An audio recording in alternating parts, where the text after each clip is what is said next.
I knew my ex for almost 10 years. We go back all the way to high school and have been friends. After we graduated, I said it and asked her out, and we became a couple. We dated for almost 6 years before she came to me and told me she was pregnant. I won't lie, I loved her at the time, and this was actually quite exciting to me, so I proposed. She, however, seemed super worried. I sat down and talked with her about it. I told her that even if she did decide to terminate the pregnancy, I would be by her side and still wanted to marry her. She was super awkward about it, but decided to keep the child and accepted my proposal. These past 7 months have been a roller coaster. She moved in with me and we began getting ready for our daughter's birth, and we were planning on getting married after she is born. That was until a few weeks ago. An old acquaintance from high school reached out to me.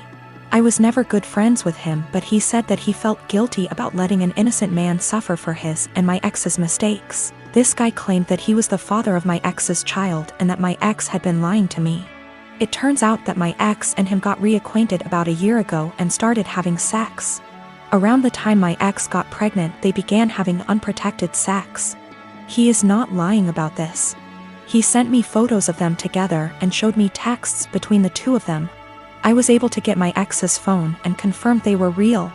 Along with this, he sent me a string of Facebook messages of my ex admitting to lying to me because I make more money than the real father, and she would rather I care for it. Suffice to say, I was pissed. I confronted her, she cried, I cried, it was a mess. In the end, I broke it off then and there and evicted her from my apartment. She's in the process of moving out now, but I have not said a single word to her. I have pretty much told her that I want her out of my life. I also demanded a DNA test the minute the child is born. If it is mine, I'll help her support it. If not, then I am never seeing her again. I've been cold to her. Her and her parents has tried multiple times to work it out with me, but I've refused any contact with them. At one point she got all of her friends together to try to talk to me, and I kicked them out of the apartment with threats of calling the police. Anytime she's tried to reconcile, I've shut it down. My friends are saying I'm in wrong here. According to them, she's pregnant, and because of that I should at least be helping her till the baby is born, even if it isn't mine. I disagree fully, but I could be wrong. So, right now I'm in kinda a shitty situation. I've been treating my ex-fiancé pretty cold and demanding a paternity test for the child she's carrying. All of my friends are saying I'm being a major asshole, but I don't feel that way. My fiancé, James, and I have been together for 3 years, planning a wedding for October 2016. A few months before we met, James bought a brand new home in a newer subdivision. We recently refinanced it and added my name. Before me, James dated a woman, Britt, for about 7 months. She's never been to this current house. From what he's told me, they broke up when he decided they weren't as compatible. The breakup was rough, to the point where he and neighbors called the police when she wouldn't leave his front yard and was screaming at 10 p.m. at night. This is all from what he and his sister have told me. I don't have a reason to not believe them. I've only had a few run-ins with Britt. These have been at restaurants or just coincidences out in public. We never spoke up until now. The problem, Britt has bought a house in the same subdivision that we live in. We even share a cul-de-sac. The only reason we found out about this is from a flyer we got welcoming her to the neighborhood. Our subdivision is very community-oriented. James insists he's never told her where he lives and hasn't spoken to her since the night he called the police. We both brushed it off as a coincidence, but lately it's becoming very weird. Here's why. I work for a company that allows me to work from home 3 out of the 5 days. Our home is a ranch and my office window faces the street. I'm not sure what Britt does for a living, but she does not work during the day. From about noon until 3, she spends her time walking up and down our street. When she passes our house, she doesn't take her eyes off of it. It's almost like she can see me in the office. She'll even stop in front of our house and stretch there for about 5 minutes. Every day anyone is at home. It makes me uncomfortable to the point where I have all of our blinds closed during the day. I understand the need for exercise, but she walks for 3 hours just going up and down our street. Another issue is when either James or I are outside with the dog, she'll let her dog outside and it will come sprinting to our yard. This causes her to come and get her dog. Every time she says, "I'm sorry, we're still working on training." James and I are always polite. Normally, I would be okay with this, but James has pointed out that any other time she lets her dog out and we're not outside, she'll immediately correct him before he runs off. She never corrects him when we're outside. We've been getting ding-dong ditched a lot since she's moved in. Something that's never happened in the 4 years that James owned the house. The doorbell will ring around dinner time, between 6 and 8, and by the time anyone gets to the door, no one will be there. It's gotten to the point where our Doberman has picked up the routine and waits by the front door, pacing. The last issue, which I believe might be illegal, is that our mail seems to go missing for a while and then pop back up. What I mean is, Britt will knock on our door and say that she received our mail and is just returning it. This has never happened with the previous owners in her house. We don't have a new mail carrier either. It seems to happen once a week and she'll always bring it on a Friday night. Based on the date on the envelopes, we can tell she's been holding it all week. This has pushed James over the edge because she had our water bill, which resulted in us being 2 days late on the payment. James is neurotic when it comes to paying bills. Every time I have to convince him not to go over and yell at her because we haven't actually caught her taking it out of our mailbox as much as I try to monitor it. She usually gets 2 days worth of mail because those are the days I'm not working from home. The other days I get it right away. I'm not sure what to do at this point. I don't want to piss her off by confronting her, but how can I get her to stop? She's making us nervous and I feel uncomfortable in my own yard most of the time because I know she is watching. I know this sounds strange, but I'm not sure if I can legally do anything about it. I don't have anything against her, it's just becoming an annoyance. I am 25 years old and I am getting married to my fiancé Kevin next month. My family love Kevin and Kevin loves them. However, my mom is the brutally honest type who constantly dish out her opinions and thought on what people wear, how they look, how well off they are. Mostly negative, tasteless, backhanded comments. She says she can't help it and that no one should be offended when she's just being honest. When she met Kevin, she kept making comments about him, his car, his degree, etc.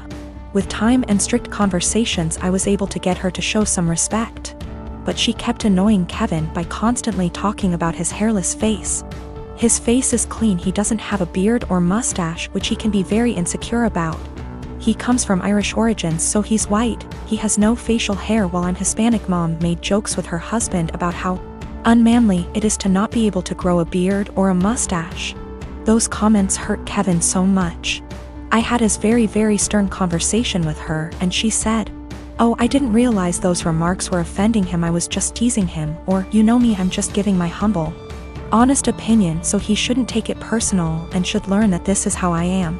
She ended up sincerely apologizing to Kevin and we left it at that. As the wedding is approaching, Mom decided to give Kevin a wedding gift and also to let him know how sorry she was for her past behavior. She invited the whole family for dinner and decided it was the perfect time to hand Kevin his wedding gift.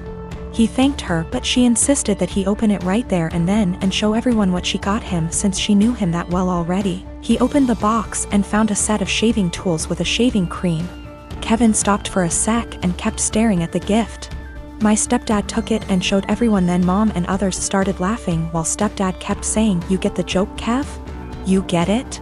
And my brother running around the table laughing with everyone. Kevin got up and walked out. I was so mad I lost it on Mom asking why she did that and humiliated Kevin in front of everyone. She told me to relax, she was just messing with him, but I said she knew how he felt about this topic and demanded she apologize. But she said no since she wasn't responsible for his reaction and thought he was going to laugh along. I angrily said no apology, no wedding invitation, period, then walked out. She freaked out, tried to say we overreacted to a joke, and my brother said I was crazy to exclude Mom from my wedding over something so stupid. He said Kevin should get over it since it was a joke, but I refused to send an invitation and withheld until / unless she apologizes. They think I'm unreasonable choosing this to be my hill to die on and called me disrespectful for how I treated my mom. I'd like to point out that my brother and stepdad and uncle sometimes take part in teasing Kevin.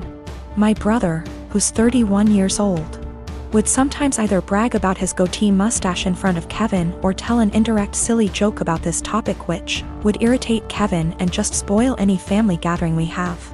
But Mom is the one who started this whole campaign, and I've already had conversations with her about it. My wife and I have a 2-year-old son and have been married for 4 years.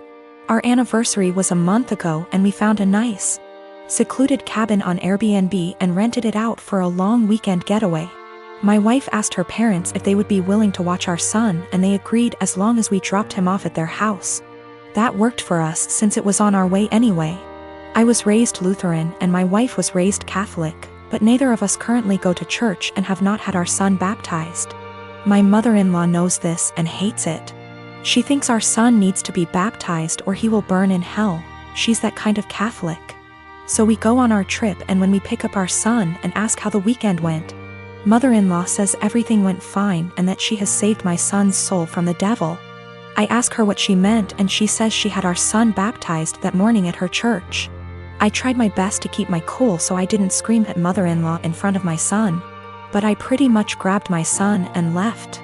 On the car ride home I was fuming and told my wife as calmly as I could that this would be the last time her parents have our son unsupervised. She tried to downplay what her mom had done, but I told her we need to wait until we get home to talk about it because I'm not fighting in front of my kid. When we got home and had a chance to talk about it, things got heated. I told my wife I no longer trust her parents with our son, and that if they did something like this behind our backs, I can't trust them to respect our wishes as parents in the future. I said this was a huge breach of trust and I will forever look at her mom differently. She continued to try to defend her mom, saying that she was only doing what she thought was best for her grandson. She even downplayed it by saying that it's just a little water and a few words and we don't go to church anyway, so what does it matter? I told her that under no circumstances will I allow her parents to watch our son by themselves again. I said that we can still let them see their grandson, but only if we are present. I also said that if she doesn't see what the big deal is with this situation, that maybe we aren't on the same page as parents and maybe we need to see a counselor. She started crying and said that this isn't the kind of decision I get to make on my own, and I'm an asshole for trying to tell her what kind of relationship her parents can have with our son. I told her that I no longer have any trust or respect for her parents and that I don't know if there's anything they can do to repair that.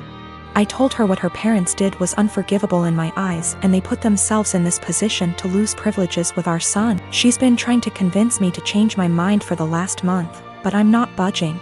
To me, this is a hill I'm willing to die on.